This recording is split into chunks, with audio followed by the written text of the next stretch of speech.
Welcome to money talkies. GTN இது வந்து கிருஷ்ணகுமார் ராம்குமார் இயக்கத்தில் மாதவன் நடிப்பில் வெளிவந்த திரைப்படம். இந்த படத்தில் வந்து ஒரு எதிர்பார்ப்பு இருந்துச்சு. ஏன்னா வந்து ஒரு இந்திய நட்டின் எடிசன் என்று போடுற ஜிடி நாயுடு அவருடைய வாழ்க்கை வரலாறுங்கிறனால ஒரு எதிர்பார்ப்பு இருந்துச்சு. பட் அந்த எதிர்பார்ப்புக்கு தகுந்த மாதிரி இந்த படத்தை வந்து மாதவன் வந்து கொடுக்கல. அதாவது டைரக்டர் கொடுக்கலன்னு தான் சொன்னோம். இந்த படத்தை தயாரித்தது உண்மையிலே நடிகர் மாதவனுக்கு நம்ம பாராட்டு தெரிவிக்கணும். ஆனால் வந்து அவர் அந்த முயற்சி வந்து 100% நிறைவேறலன்னு தான் சொல்லணும். இதுக்கு முன்னாடி வந்துட்டு ராக்கெட்ரி நம்பி எஃபெக்ட் அப்படின்னு ஒரு படம் பண்ணார். அது வந்து தேச துரோகின்னு குற்றச்சாட்டப்பட்ட நம்பி நாராயணன் அவருடைய வாழ்க்கை வரலாறு. அதுக்கப்புறம் வந்து அவர் வந்து தான் வந்து தேசப்பற்றாளருங்கிறத வந்து நிரூபித்தார். அதை வந்துட்டு ரொம்ப அருமையாக பண்ணியிருப்பாங்க. அதை நிறைய காட்சிகள் வந்து நம்ம கண்கலங்க வச்சுற அளவுக்கு அந்த படத்தை எடுத்திருப்பாங்க. அந்த மாதிரி வந்து இந்த படத்தில் வந்து தெளிவாக சொல்லப்படலாம். அதாவது வந்து இவருடைய வாழ்க்கையை வந்து பர்சனல் லைஃப்பில் தான் வந்து டீட்டெயிலாக சொல்லியிருக்காங்களே தவிர, இவருடைய கண்டுபிடிப்புகளை பற்றிலாம் வந்து டீட்டெயிலாக சொல்லப்படலை. அதாவது அந்த ரேசர் மின்சார ரேசர் வந்து கண்டுபிடிச்சிருக்காரு. அதை வந்து மட்டும் டீட்டெயிலாக பண்ணியிருக்காங்க.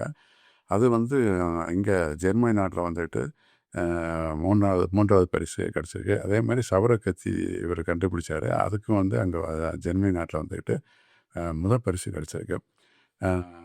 இது வந்து முதல் வைக்கு வந்து இவரை விட்டு பிரிஞ்சு போயிடுவாங்க. அவர் சொல்கிற காரணம் என்ன, உங்களுடைய அறிவுக்கு தகுந்த மாதிரி வந்துக்கிட்டு நான் வந்து எந்த விதத்திலும் பயன்படலை. அதனால் வந்து நீங்கள் வந்து உங்களுக்கு ஹெல்ப் பண்ணுற மாதிரி உங்களை கண்டுபிடிக்கிற உதவி செய்கிற மாதிரி இன்னொரு கல்யாணம் பண்ணிக்கிங்க அப்படின்னு சொல்லிட்டு அந்த முதல் முனையை வந்து பிரிஞ்சு போயிடுவாங்க. ஆனால் அதை வந்து டைலாக்டில் இருக்க தவிர அதை அந்த காட்சியில் வந்து தெளிவாக இல்லை உங்களுக்கு. அதே மாதிரி இவர் ரெண்டாவது கல்யாணம் பண்ணுவார். அது ரொம்ப சின்ன பொண்ணு. இவர் வந்து வேணும்னு சொல்லுவார். சொந்தக்காரங்களாம் வந்து கம்பல் பண்ணி கல்யாணம் பண்ணி வச்சுருவாங்க.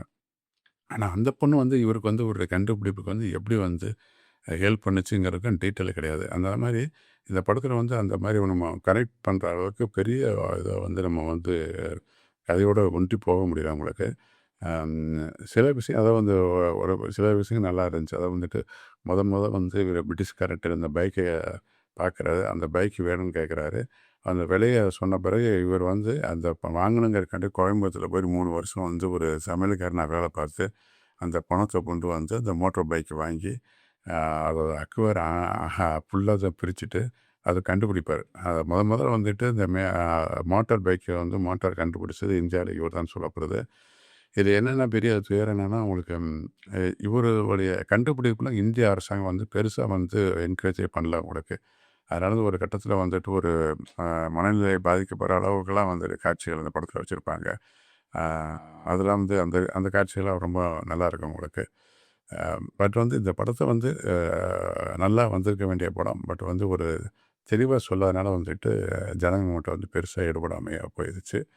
பட் இருந்தாலும் ஒரு தடவை வந்து இந்த படத்தை பார்க்கலாம்.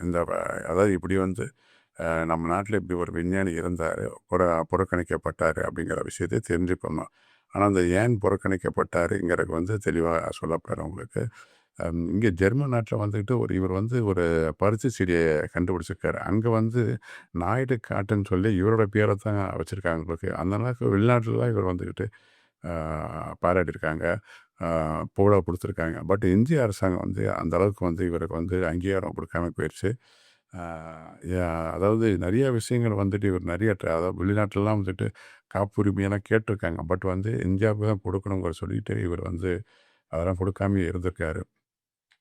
நான் வந்து இவங்க வந்து ஃபண்டு கேட்டு கவர்மெண்ட்டு கேட்டுலாம் ட்ரை பண்ணியிருக்காரு. பட் வந்து இவங்க ஏன் வந்து அந்த அளவுக்கு வந்து இவருக்கு வந்து சப்போர்ட் பண்ணலைங்கிறது வந்து நமக்கு தெரியலை. அதெல்லாம் கொஞ்சம் இன்னும் டீட்டெயிலாக சொல்லியிருந்தா ரொம்ப நல்லா இருந்திருக்கு அந்த படம். பட் ஒரு தடவை பார்க்க வேண்டிய படம் தான் ஜிடிஎன். சேனலை மறக்காமல் சப்ஸ்கிரைப் பண்ணுங்கள். நன்றி, வணக்கம்.